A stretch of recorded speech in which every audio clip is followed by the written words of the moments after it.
Hello guys, welcome. इस video में हम लोग देखने वाले हैं caching in route handler.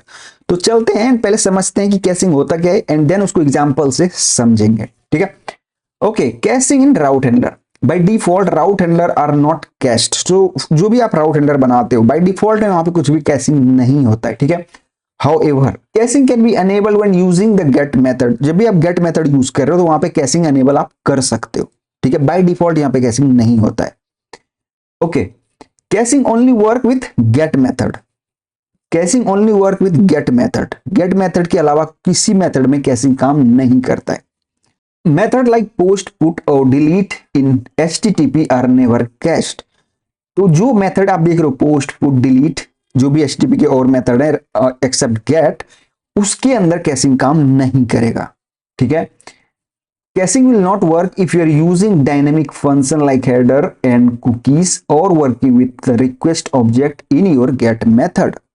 So for example कि अगर आप get method भी यूज कर रहे हो एंड उसके अंदर आप header या फिर cookies यूज कर रहे हो या request object यूज कर रहे हो, तो वो जो request होगा get method होगा उसके अंदर कैशिंग नहीं हो सकती है। ठीक है, नॉर्मल गेट रिक्वेस्ट जो होगा उसके अंदर कैशिंग हो सकती है, जहां की आप ना हेडर यूज करो, ना कुकीज यूज कर रहे हो, ना आप रिक्वेस्ट ऑब्जेक्ट का यूज कर रहे हो, वहां पे कैशिंग आप एनेबल कर सकते हो। ठीक है, तो एक काम करते हैं, चलते हैं कोड में एंड वहां पे देखते हैं। तो हम लोग यहाँ पे आते हैं। ठीक है, एंड हमने बनाया था यहाँ पे यूजर वाला राउट। ठीक है, तो एक काम करते हैं, एक और बना लेते हैं इसके अंदर यहाँ पे। तो new file check time route.ts। ठीक है, तो एक्सपोर्ट गेट एंड यहां पे हम लोग रिटर्न कर देते हैं। ठीक है, रिस्पॉन्स डॉट जेसन एंड यहां पे हम लोग करते हैं time and new date dot to local time string. ठीक है, यहां पे एंड ये वाला। ठीक है, तो अभी इसको एक काम करते हैं, चलते हैं अपने कोड में, ब्राउजर में चलते हैं, वहां पे इसको देखते हैं। ठीक है, तो हमारे पास क्या है यहाँ पे, user slash API slash check time या गेट टाइम क्या था, और चेक टाइम। ठीक है, चेक टाइम एंड ये देखो अभी आपको करंट टाइम दे रहा है। अगर मैं इसको रिफ्रेश करूं, ठीक है, देखो अभी बाय डिफॉल्ट में कैशिंग नहीं होता है। ठीक है, एंड इसको एक काम करते हैं, बिल्ड बना के चेक करते हैं। ठीक है, तो यहां पे चलते हैं टर्मिनल में, npm run build and then इसको, इस बिल्ड को हम लोग स्टार्ट करके देखेंगे कि जब प्रोडक्शन पे जाता है तो क्या कैशिंग होता है डिफॉल्ट में, उसको देखते हैं। स्टार्ट। ठीक है, तो ये हमें सेम ही कोड पे रन करके दे देगा। तो यहाँ पे आते हैं एंड इसी को रिफ्रेश कर दें। ठीक है, तो अभी आप देख सकते हो ये कैशिंग नहीं कर रहा है। ठीक है, देखो डिफॉल्ट में कैशिंग नहीं होता, ये जो करंट टाइम होता है वही हमेशा दे रहा है आपको, जो जितने बार भी आप रिफ्रेश करोगे। देखो अगर कैशिंग यहाँ पे आपको अनेबल करना है तो क्या कर सकते हो, तो मैं यहाँ पे कहता हूँ एक्सपोर्ट कॉन्स्ट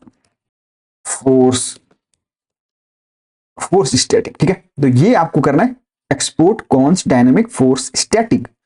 तो अब जो ये गेट मेथड होगा ना, ये कैश्ड हो जाएगा। जब भी आप इसको बिल्ड बनाओगे उसी टाइम का ये टाइम लेगा एंड वही टाइम आपको बार बार वहां पे दिखाता रहेगा। ठीक है, देखो एक बार बिल्ड बनाते हैं इसको, तो npm run build and then हम लोग इसको स्टार्ट करके देखेंगे। ठीक है, npm रन स्टार्ट। ठीक है, एंड देन अभी हम लोग यहाँ पे आते हैं। ठीक है, हमने ये यूज किया। ठीक है, अब जो ये बिल्ड बनाना, उसी टाइम पे जो टाइम ये निकाल के लिया होगा वही टाइम आपको बार बार दिखाते रहेगा। ठीक है, देखो जिस टाइम आपने बिल्ड बनाया था उसी टाइम, वो जो टाइम उसने लिया था वही टाइम आपको, बिल्ड बनाते टाइम जो लिया था उसने टाइम, वही टाइम आपको बार बार दिखाते रहेगा एंड अब ये चीज नहीं होने वाला। हम चाहते हैं कि कैशिंग तो हो लेकिन कुछ टाइम तक के लिए ही हो, उसके बाद ये फ्रेश डेटा हमें दे, फ्रेश टाइम हमें दे। तो उसके लिए आपको यहाँ पे क्या करना पड़ेगा, export revalidate is equal to, for example कि मैं कहता हूं 10 सेकंड में, एवरी 10 सेकंड तुम न्यू डेटा मुझे दो।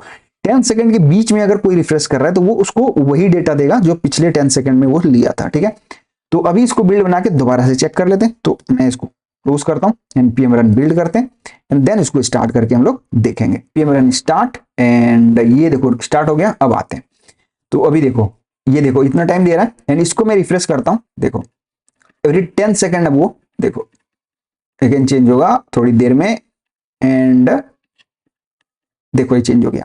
तो ये अब एवरी 10 सेकंड चेंज होगा। ठीक है, ये एवरी 10 सेकंड में रीवैलिडेट करेगा एंड ये फ्रेश टाइम निकाल के, यहां से फ्रेश डेटा निकाल के यहां से हमें देगा। ठीक है, अभी देखो 20 हो रहा है। अब मैं रिफ्रेश करता हूं रिफ्रेश करता हूं, देखो 32 हो गया। तो इस तरह से आप रिवैलिडेट कर सकते हो, कैशिंग कर सकते हो। एंड कैशिंग पे आप रिवैलिडेट करना चाहते हो फॉर एग्जांपल कि कितने टाइम में ये डेटा रिफ्रेश होना चाहिए, यूजर को रिफ्रेश डेटा मिलना चाहिए, तो वो आप कुछ इस तरह से रिवैलिडेट करके कर सकते हो। तो ये होता है गाइस कैशिंग, एंड कुछ इस तरह से हम लोग उसको यूज कर सकते हैं। उम्मीद करता हूं गाइस आपको ये समझ आया होगा। कुछ भी कंफ्यूजन है गाइस तो प्लीज कमेंट करके जरूर बताना, मैं आपको जरूर रिप्लाई करूंगा। थैंक्स फॉर वॉचिंग गाइस, मिलते हैं नए वीडियो में।